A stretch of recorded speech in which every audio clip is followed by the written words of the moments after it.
यहाँ के लोगों के उसूल और इनकी परंपराएं नहीं बदली। यहाँ का ठाकुर खानदान यहाँ के लोगों के विश्वास का प्रतीक है। यहाँ के लोग अपने वाद विवाद और झगड़ों के निपटारे के लिए अदालतों, कोर्ट कचहरियों और पुलिस थानों में जाने के बजाय यहाँ के ठाकुर की बैठकों और पंचायतों में ही दुहाई देते हैं। पीढ़ी दर पीढ़ी न्याय की कुर्सी संभालने वाले इस ठाकुर खानदान का न्यायाधीश आज ठाकुर धर्मराज है। कस्बे के लोग न्याय के इस देवता को प्यार से दादा ठाकुर कहते हैं। बहुरानी, दादा ठाकुर पंचायत के लिए निकल रहे हैं। अरे शामू, जल्दी बग्घी तैयार कर।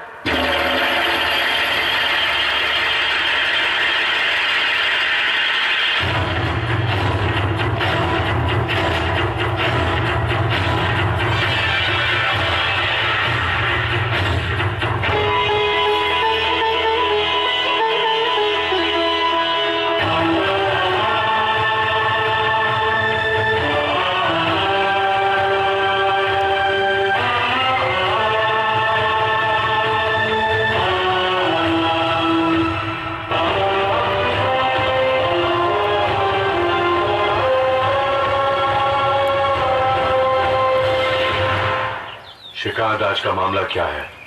दादा ठाकुर, ये दो भाई रघुनाथ और लखन रामलाल के बेटे हैं। माँ बाप के जीते जी घर, जमीन, जायदाद सब कुछ बांट चुके हैं और झगड़ा माँ बाप के बंटवारे को लेकर उठा है। माँ को अपने पास रखने के लिए तो दोनों तैयार हैं, पर बाप को रखने के लिए कोई राजी नहीं है। क्या ये सच है? जी दादा ठाकुर, माँ बहुत बूढ़ी और कमजोर हो गई है, इसलिए उसकी देखभाल करना मेरा फर्ज है। दादा ठाकुर, मैं बचपन से ही माँ को बहुत चाहता हूँ। माँ के बिना रह नहीं सकता, इसलिए माँ की सेवा करने का अधिकार मेरा है। वैसे भी पिताजी भैया को बहुत चाहते हैं, भैया को उनकी देखभाल करनी चाहिए। कितने बच्चे हैं तुम्हारे? एक लड़का और एक लड़की है। और तुम्हारे? मेरा एक ही बेटा है दादा ठाकुर। अच्छा, तुम दोनों में से जो भी अपनी माँ को अपने पास रखना चाहता है, उसे अपने पिता के पास अपने बेटे को भेजना होगा, क्योंकि बुढ़ापे में उनकी सेवा करने वाला कोई तो चाहिए ना। ये कैसे हो सकता है? 10 साल से जिस बेटे को प्यार से अपने सीने से लगाकर रखा है, उसे अपने से अलग कैसे कर दें? मेरे बेटे के भाग नहीं फूटे हैं जो ससुर जी की सेवा करने का दुख झेले। चाहे तो देवर जी सासू जी को अपने पास रखें, तो क्या मेरे बेटे के भाग फूटे हैं? सासू जी को भले जेठ जी ले जाएं। मैं अपने बेटे को नहीं भेजूंगा। मैं भी मेरे बेटे को नहीं भेजूंगा। तुम माँ को अपने पास रख लो। नहीं, तुम रखो, तुम रखो, तुम अपने पास रखो, अपने पास रखो।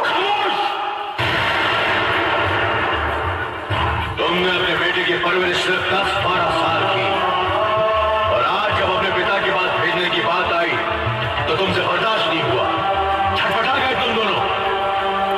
और जिन माँ बाप ने 40 साल तक दिन रात अपने सीने से लगाकर फूलों की तरह तुम्हें पाला, पढ़ाया लिखाया, शादी की, अपनी जमीन, जायदाद, रुपया पैसा सब कुछ तुम्हारे हवाले कर दिया, उम्र के आखिरी इस दौर में उन्हीं माँ बाप को जुदा करने की सलील हरकत कर रहे तुम दोनों।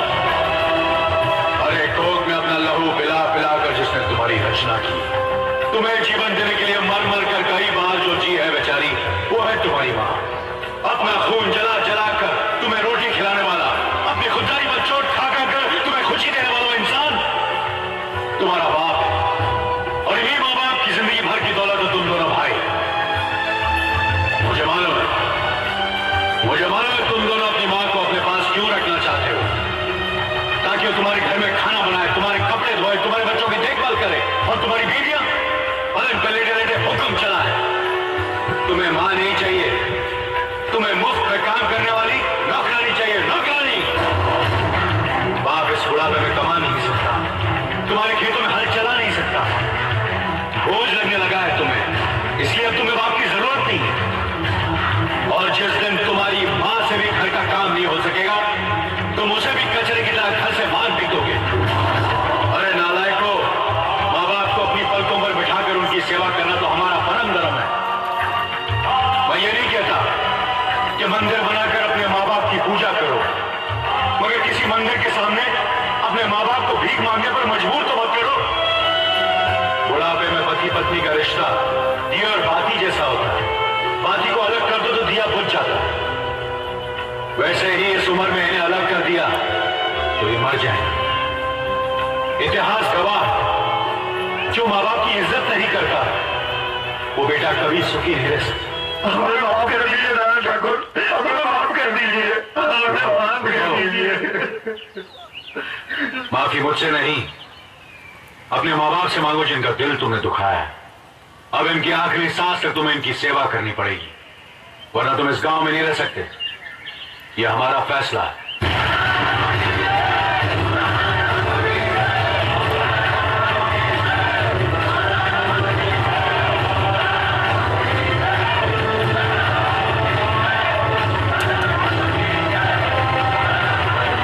कुछ खाने के लिए दे, 2 दिन से भूखा हूँ। माफ करो बाबा, आगे जाओ।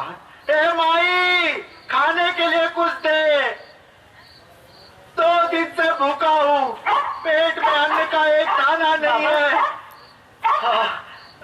ये लो। ना माई ना, मैं तेरे घर की भीख नहीं लूंगा। तेरे परिवार को बिरादरी से अलग किया हुआ है। अगर मैं तेरी भीख लूंगा तो इस गांव में मुझे कोई भीख नहीं देगा। क्षमा करना।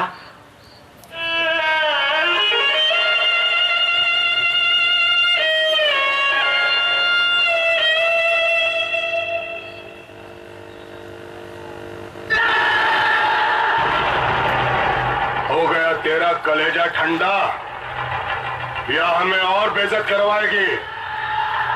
18 साल से ये कस्बा बिरादरी मुझ पे थूक रहा था, आज एक भीख मंगा भी थूक के चला गया। मुंह जाके 18 साल से अपमान सहने के बाद भी तुम्हें अक्ल नहीं आई है? माजी को ताने दे रहे हो?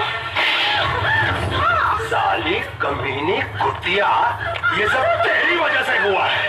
अगर तू अपनी इज्जत के बदले रुपया मांगती, जमीन मांगती, मैं सब देता, मगर नहीं। पंचायत को बुलाकर जबरदस्ती मेरी बीवी बन गई मुंह उठा के। तो और क्या करती है? क्यों अपनी मान मर्यादा को भुलाकर इसकी इज्जत से खेला था? मर्यादा को मैं नहीं, तेरा वो धर्म भाई गजराज ठाकुर बोला था, जिसने इस रास्ते की कुतिया को मेरे गले बांधकर 18 साल के लिए हमारा हुक्का पानी बंद करवा दिया। मुझे देखकर जो लोग अपना सर झुका लेते थे, वही लोग मुझे देखकर मुंह फेर लेते हैं। याद तक कि मेरा बाप जो मरा था, उसकी अर्थी को खाना देने के लिए कोई हरामजादा नहीं आया। अकेला मैं उसकी लाश को उठा के शमशान घाट गया। इस 2 टके की औरत की इज्जत लूटने की सजा इतनी बड़ी होती है। चुप रह नालायक, तू किसी औरत और उसकी इज्जत की कीमत क्या जाने? अरे सैकड़ों ठाकुरों की आन नीलाम करके भी एक औरत की इज्जत की कीमत पूरी नहीं होती। तुझे तो बहुत छोटी सजा मिली है। गजराज ठाकुर की जगह अगर मैं होती ना, तो सूली पे टांग देती तुझे। एक शब्द भी और बोली ना, लत्या डालूंगा, फोड़ डालूंगा तेरा चेहरा। क्या तू मुझे लते आएगा? मुझे? अपनी जन्म देने वाली माँ को? तुझे माँ का दर्जा मैंने दिया है। अगर मैं पैदा नहीं होता तो तू माँ नहीं बनती, बांझ कहलाती, बांझ। तू जैसी औलाद से तो मैं बांझ ही रहती तो अच्छा होता। जगन, ऐसा मत कर बेटा। जगो, ऐसा मत कर। जगो, भाग रहे हो? नहीं जगो, इस तरह हर साल अपने आप को जलाकर क्यों मेरे कौम को जख्मी कर रहा है? ऐसा मत कर बेटा, मत कर ऐसा, भगवान के लिए ऐसा मत कर।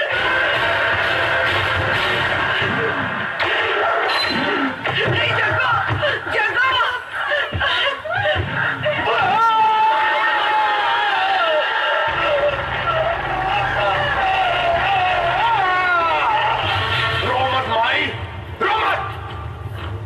ये लोहा मेरे बदन को नहीं जलाता, मेरे अंदर भरी हुई बदले की आग को भड़काता है। कचरे का ठाकुर होकर अछूतों और नीच की जिंदगी गुजार रहा हूं मैं। ना किसी से मिल सकता हूं, ना कहीं जा सकता हूं। उस जलन के सामने ये जलन कुछ भी नहीं है। बेटे, अब कुछ ही दिन तो बाकी रह गए हमारी सजा खत्म होने में। मैं अपनी सजा के दिन नहीं गिन रहा हूं, मैं दादा ठाकुर की जिंदगी के बाकी के दिन गिन रहा हूं। उसके बाप ने 18 साल के लिए हमारा हुक्का पानी बंद करवाया था, मैं उसको मिटाने के लिए 18 बार जन्म लूंगा। दगाया था साली बुढ़िया। जी ठाकुर साहब। कल होली के त्योहार में लठबाजी है। किसी दूसरे गांव से लठबाजों को बुलाओ और दादा ठाकुर के दोनों भाइयों को खत्म कर दो ताकि उस हरामजादे के दोनों हाथ कट जाए। आज का ये मेरा लोहे का दागना आखिरी दागना है।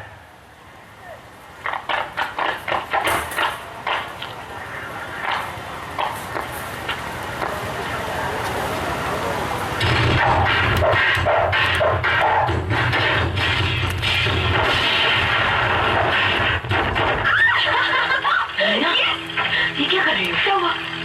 अपने गांव के आदमी मार खा रहे हैं और तुम ताली बजा रही हो? मुझे तो पता ही नहीं था।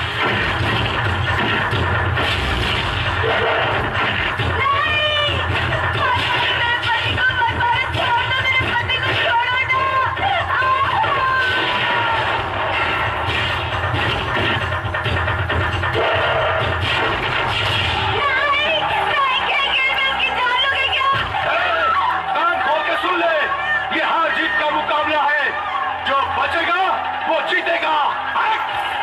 दादा ठाकुर, और कितने नामर्दों को अखाड़े में उतारोगे? तुम्हारे गांव में कोई मर्द नहीं है क्या?